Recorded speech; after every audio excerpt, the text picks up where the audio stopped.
O que que é objetivo? O que que é motivo para você? E qual que seria a diferença entre os dois? Legal. Motivo é por que você está fazendo isso. E objetivo é o que você quer com isso. Muitas vezes, Ramon, as pessoas continuam com um motivo velho. Por exemplo, a pessoa começou a empreender porque ela não queria mais patrão. Perfeito. Isso é certo ou errado? No começo pode ser certo. Só que é aquela coisa, depois que você pede conta, monta seu negócio, você não tem mais patrão.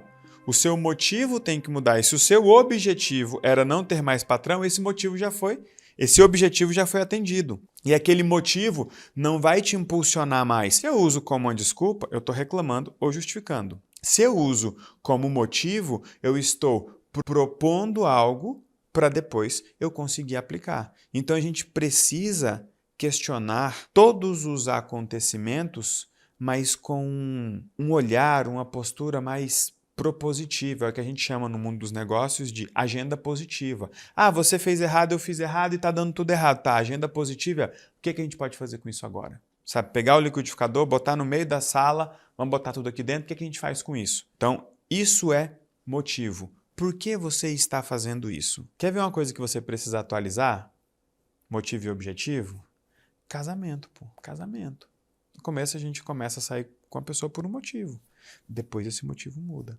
E se você se tornar uma pessoa exigente com clareza de motivo e objetivo a ponto de atualizar o seu, demonstrar o seu, questionar o seu motivo e o seu objetivo, você vai se tornar uma pessoa exigente com legitimidade para exigir que os outros mostrem seus motivos e objetivos. Por que algumas pessoas começam a crescer na empresa e elas param? Porque talvez o motivo não impulsione mais e talvez o objetivo já tenha sido atingido. Só que tudo muda quando alguma coisa muda. E pega essa dica.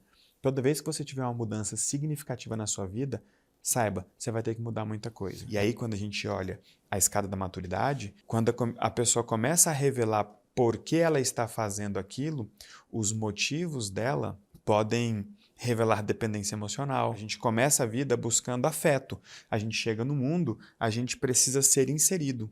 Nós somos carentes naquele momento. Então nós estamos em busca de afeto. Isso é natural. Isso é natural. Só que depois que você preenche isso, você começa a buscar a mais. Qual é o problema de quem não preencheu essa barra do afeto? É uma pessoa extremamente carente. Se a pessoa ainda é extremamente carente, ela tem um déficit de afeto, qualquer lugar que ela estiver, que ela encontrar afeto, ela vai ficar ali. Pode ser no trabalho, pode ser na igreja. Quando a gente olha o protocolo de dependência emocional, o que é aquilo? A demonstração de que a pessoa prefere o reconhecimento ou afeto do que o dinheiro. E muitas vezes o dinheiro, o convite para mudar de cidade, mudar de país, mudar de área, faz com que a pessoa não avance, não tendo permissão para fazer aquilo, tamanha é a necessidade dela de ser vista. Se ela for para outro lugar, ela vai deixar de ser vista ou deixar de ser importante naquele ambiente. Então ela prefere abrir mão do futuro que traga uma recompensa, porque a escada é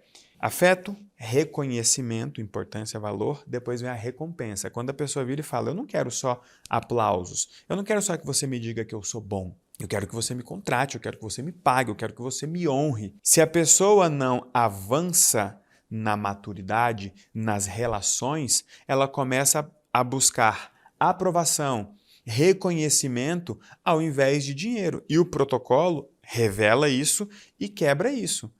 Tá cheio de gente aqui que começou o protocolo e não terminou. Por quê? Percebeu que se fizer a conversa difícil, o outro vai virar e falar assim, ó, tá bom então, agora vai. Porque é fácil dizer que não faz transição de carreira, que não empreende, que não se separa, por causa do outro. E se o outro falar, faça o que você quiser da sua vida. Eu não vou te atrapalhar, mas também não serei mais a justificativa de você não ter feito. Vai lá agora e faz. Ela não está pronta ainda para amadurecer nesse nível. Não está pronta ainda para amadurecer nesse nível. Então a gente precisa muito encarar os nossos motivos e os nossos objetivos. Eu preciso atualizar os meus motivos. Mesmo que eu continue fazendo a mesma coisa, o motivo pode ser outro. Eu comecei a aliança divergente porque eu tinha saído de um negócio, era um motivo. Saí de um negócio. que era a minha paixão, tinha sido o meu maior acerto, tinha sido o meu maior salto, tinha deixado tudo para trás, eu tinha um motivo e eu tinha um objetivo. Depois que nós atingimos aquilo, eu precisei atualizar o meu motivo e atualizar o meu objetivo. Foi no 3º ou 4º ciclo de atualização, Ramon, que veio a ideia e a possibilidade do Nobel. Não veio no começo, eu não montei esse negócio para ganhar o Nobel. O Nobel é a atualização de um motivo. A atualização de um motivo e de um objetivo. Olha que louco. Hoje ele é muito mais motivo do que objetivo. Ele me move. Mas o meu motivo do final do ano, por exemplo, não tem nada a ver com o Nobel. Como eu disse, eu posso até não chegar lá, mas ter isso como motivo faz com que eu avance e conquiste várias coisas. Foi assim que veio o honoris causa, foi assim que veio o título de acadêmico imortal, foi assim que veio mais um título que eu vou receber, Top of Mind. Tá vindo, eu tô mirando lá, eu estou sendo impulsionado por isso. Eu preciso atualizar meus motivos e os meus objetivos. Você falou sobre o degrau do afeto bastante, e aí eu te pedi um exemplo, você deu, e você estava indo para o 2º degrau, do reconhecimento. Fala um pouco desse. O reconhecimento ele é importante, e a verdade é que a gente não para de buscar o degrau de baixo, é que a gente para de se contentar só com ele. Por exemplo, você quer dinheiro aqui, não quer? Você está casando, você está gastando cada vez mais, você trocou de carro, você trocou de alfaiate, você trocou quem te acompanha fisicamente, ou seja, você está gastando muito mais, você está num lugar onde todo mundo viaja, todo mundo ganha um monte de dinheiro, aquela coisa toda. Você quer dinheiro, mas existe uma necessidade natural de validação. Será que eu já sou um mentor respeitado? Será que essas pessoas já me respeitam minimamente quando o Elton não está aqui? É uma validação necessária. Só que se as pessoas te respeitarem, eu te der parabéns, você não vai continuar aqui, você vai falar, Elton, eu ralei para mostrar para você que eu atendo às expectativas da empresa, eu atendo às suas expectativas para comigo, só que por ter provado que eu atendo essas expectativas, eu quero dinheiro. Então, tudo bem você continuar buscando o reconhecimento como a validação do esforço, como a validação da decisão. Por exemplo, quem trabalha mais aqui, você ou eu? Eu. Você? Perfeito. Quem ganha mais? Você. Perfeito. Isso é bom. Vamos fazer. Pô, pensando assim? Pensando assim, mas, por exemplo, você sabe qual é o seu próximo degrau? Uhum. Você sabe qual é o seu próximo degrau financeiro? Você sabe qual é a sua jornada? Então, é natural que você venha validando e preenchendo. Peraí, eu preciso sim do respeito dos aliados, eu preciso sim do respeito do time, eu preciso sim do respeito técnico do Elton para justificar o esforço, pô. Isso aqui é muito legal que você falou agora, eu quero que você comente sobre isso. Tem gente que começa a entender esse cara da maturidade, Elton, e pergunta assim, então é errado eu querer afeto ou é errado eu querer uma validação? Não é errado, é até necessário, o problema é você se contentar só com isso se aquilo que você propôs a fazer tem um objetivo financeiro. Então, entenda que você precisa preencher as 3 camadas. É como se fosse uma pirâmide, você precisa da base preparada ali, ou seja, você está inserido e visto nesse ecossistema. Ok, você já tem uma identidade aqui. Quando cada peça está no seu lugar, a gente vem para o lugar do opa. Eu estou no ecossistema, eu estou na empresa, eu estou na família, eu estou no grupo. Agora vem a pergunta, eu sou importante para o grupo? Eu tenho valor aqui? Porque se não tiver valor aqui, eu vou para um outro lugar que eu tenha valor. E tá certo isso. Porque é mais fácil você receber recompensa onde você tem valor do que onde você não tem valor. Agora, você não pode se prender a isso aqui só por causa do reconhecimento. Só por causa do aplauso. Só por causa do aplauso. É comum as pessoas me elogiarem e dizerem jamais pare de fazer o que você faz porque você é muito bom fazendo. Isso é ruim? É ruim, porque se elas pararem de me pagar, eu vou parar de fazer. Eu tenho uma clareza disso, só que às vezes a pessoa não tem. Tem uma troca justa. Tem uma troca super justa aqui. Então tem gente que está tocando um negócio, Ramon, que matematicamente falando, financeiramente falando, o negócio já acabou. Como é que um aliado pode se perceber? Será que eu estou buscando reconhecimento? Será que está errado isso daqui? Tem como observar isso? Tem como observar isso. Mas a dica que eu dou é, comece observando os outros, porque observar o outro é mais fácil. E por que observar o outro é mais fácil? O detalhe, muitas vezes, é aquilo que a pessoa esconde, não aquilo que ela não consegue ver. Porque muitas vezes, quando você olha para a vida do outro, a mulher mesmo fala, meu marido tem dependência emocional com a mãe dele, ela já identificou.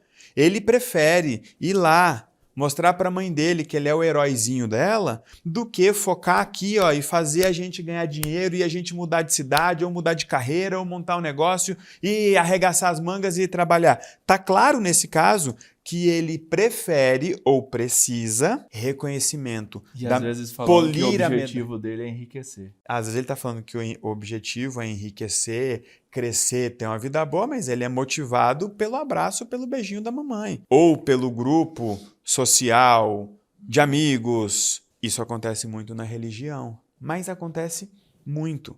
A pessoa atende ao irmão entendendo que está atendendo a Deus, e aí ela fica num lugar onde ela é importante e acaba tangibilizando ou guiando as decisões dela com base na expectativa daquela pessoa. É só você olhar quem baliza as suas decisões. Porque quando a decisão é monetária, eu não demoro para trocar de carreira. Se essa dá dinheiro, eu sou dentista. Parou de dar dinheiro à odontologia, eu vou ser esteticista. Parou de dar dinheiro àquilo, eu vou ser outra coisa. Por que você demora para fazer uma mudança que você precisa fazer? Mudança de carreira, mudança de negócio. É incrível quantos empresários demoram para demitir. São decisões afetadas pelas relações. Se a decisão foi afetada pela relação, deixou de ser uma decisão estratégica. Passou a ser uma decisão muito mais relacional. Poxa, fulano vai ficar triste. O que vão pensar de mim? Quem faz essa pergunta, o que vão pensar de mim, está buscando o quê? Reconhecimento. Eu preciso que as pessoas pensem que eu sou tal coisa. Se elas deixarem de pensar, vai ser um problema para mim.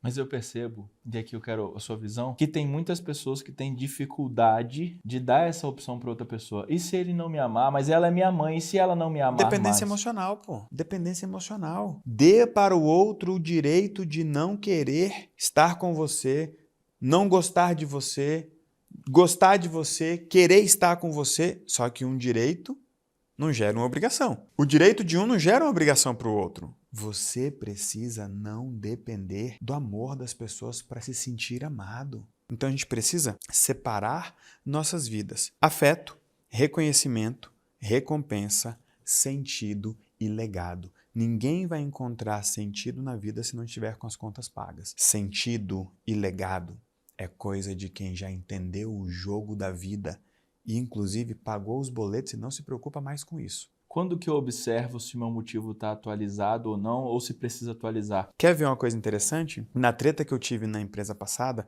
foram, ao todo, 11 processos movidos pela pessoa. Contra mim, meus sócios, contra a empresa, ao todo foram 11 processos. Diretamente comigo foram 5. Toda vez que nós vencíamos um processo, eu parava a minha vida. Sabe por quê? Aquele processo me movia. Eu precisava provar. Você quer saber a verdade? Muitos daqueles processos são por conta da minha necessidade de provar que eu estava certo na treta. Só que as pessoas não sabiam da treta. Não sabiam do motivo. Sabia que tinha tretado. E aí foram muitas suposições. Eu falei, eu não vou expor as coisas. Pois ela abriu um processo e descreveu todas as bizarrices. E, obviamente, eu tive que fundamentar e defender, colocando prints de conversas de WhatsApp, uma coisa mais baixa. Eu precisava do processo? Se eu fui processado, Ramon, eu precisava do processo. Tudo o que acontece na sua vida e na minha é uma pré-queda. Tem a ver com aquilo que eu preciso, permito e prefiro, senão não acontece. Precisei do processo. Se eu tiver um carro batido, o que você vai falar para mim? Você precisou desse carro batido. Se eu tiver uma doença, o que você vai falar para mim? Você precisou dessa doença. Por quê? Em algum momento, eu desejei algo ou decidi fazer algo. Lembra da teia? Eu ativei um caminho. Nesse caminho, eu preciso encontrar e quebrar padrões pré-queda, para eu desenvolver uma nova versão para resolver aquele problema que eu mesmo criei. Acho que é importante a gente parar de vez em quando e refletir. Pô, quais são os meus motivos hoje? Por que eu tenho esse negócio com esse sócio? Só porque a gente começou junto. Eu falei, cuidado para não ter um padrão que é terminar as coisas só porque começou. Eu não termino as coisas só porque eu comecei. Eu termino as coisas porque eu tenho que terminar. Porque eu sei do objetivo. Senão, eu mato no meio do caminho e sigo outra rota. A gente precisa ter coragem de atualizar os nossos motivos, os nossos objetivos. Se você não puder questionar o seu emprego, a sua sociedade, o seu mercado, você não está tendo coragem de atualizar motivo e objetivo, poxa. Tudo muda quando alguma coisa muda. Toda vez que qualquer coisa mudar na sua vida, pergunte-se, por que eu estou fazendo isso? E para que eu estou fazendo? O que eu quero com isso? Porque se você não der conta de questionar os motivos e os objetivos, você vai precisar de uma coisa. E aqui a gente vai hackear uma coisa que alguns aliados, os mais raiz, já entenderam. Se eu sento para questionar, eu não preciso de 3 acontecimentos. 2 me bastam, entende? Eu já sentei para questionar motivo e objetivo. Não preciso que um problema apareça para eu enxergar. Eu já enxerguei. Então nós precisamos aceitar o dinamismo da vida. Tem muita gente querendo que tudo mude sem ter que mudar nada. Não dá. O questionamento pode atualizar O questionamento atualiza e reforça, engrandece os motivos e objetivos. Boa. Se você me questionar por que você está com a sua esposa e eu não tiver resposta, você sabe o que eu vou fazer? Eu vou correr para casa e vou dizer, amor, me fizeram uma pergunta que eu não tive uma boa resposta e eu preciso do teu apoio para encontrar uma resposta. Por que eu devo continuar casado com você? Me ajude a encontrar respostas, motivos melhores, porque os motivos que eu tinha no passado não são suficientes. Eu não tenho medo, amor, de questionar ou de que questionem absolutamente nada na minha vida. Nada, nada, nada. Sabe o que é nada? Nada. Porque eu sei que eu estou em constante mudança, evolução e crescimento. Então, acho que se a gente encarar melhor os nossos motivos e os nossos objetivos, a gente vai crescer mais rápido. O que uma pessoa que está tentando empreender agora, Elton, ou está numa carreira, tem um chefe, tem um sócio, que tipo de questionamento ela poderia se fazer para atualizar os motivos pelo qual ela está fazendo o que faz? Eu gosto do questionamento básico. Por que você trabalha aí? Porque não tem outro emprego. Então assuma que você não é bom o suficiente ou não é boa o suficiente para outro lugar. Logo, esse teu chefe está te fazendo um favor, porque se você não é bom ou boa para o concorrente, você também não é bom ou boa para esse emprego. Você só está aí porque ele não percebeu isso ainda ou está com preguiça de te trocar. Por que meu chefe precisa de mim? Quer uma dica? Se você estiver na dúvida, vai lá e pergunta para ele. Pergunta para o seu sócio. Por que a gente ainda é sócio? Não é nem a coragem de fazer o questionamento. Talvez seja o medo da resposta. É sempre o medo da resposta. Tem gente que fala que acha que eu sou ateu. Eu sou um dos caras que mais manda as pessoas orarem. Se a pessoa tem uma questão que acha que é Deus que vai resolver, ou que depende de uma resposta de Deus, ou está fazendo aquilo porque tem um chamado, não sei o que, ora, pergunta isso e isso para Deus. E aí depois que ele te responder, você volta que a gente conversa. Porque se você falar que tem um problema com o seu sócio, eu vou mandar você ter uma conversa difícil com ele. Com Deus é a mesma coisa. Então a gente tem que ter a coragem do questionamento. Tem que ter, senão você pode estar escondendo uma resposta que você não quer ou escondendo que ali não tem a resposta. Pô. E aí a suposição pode cair. E questionamento é bom, porque questionamento derruba a suposição e quem supõe erra. Então se vocês se questionarem, vocês vão subir a escada da maturidade e a escada da postura. Ou melhor, vão subir a escada da postura e, consequentemente, a escada da maturidade, porque vai vir pré-queda.